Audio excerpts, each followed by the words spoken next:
สวัสดีพี่น้องปองไปมื้อนี้ก็จับได้อีกตัวหนึงมื้อนี้เสียดายเบิดพี่น้องเอ้ย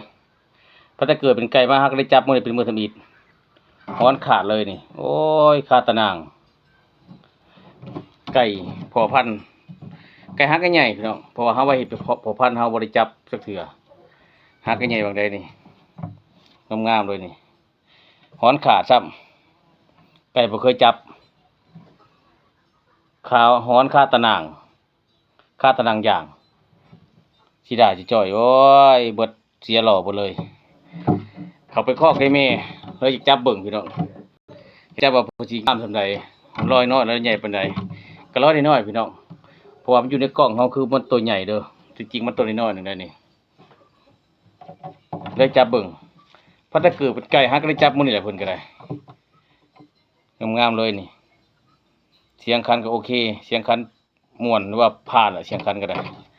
แต่ว่าฮ้อนมาขาดซะฮ้อนเป็นไก่เฮนะไก่บ่เคยจับจักเทื่อสิได้จ่อยโอ้ยขาดไป2ตอนพี่น้องจุดกลางกับจุดปลายฮ้อนขาดซ้ำนี่สิได้จับไม้พี่ให้น้องเบิ่งฮ้อนขาดไปนี่มันก็เฮ็ดบ่ได้ดอกพี่น้องเอ้ยมีแต่เฮาปล่อยซ้ำอยู่ในคอกเนาะโอเคพี่น้องฝากติดตามมาด้วยพี่น้องเด้อ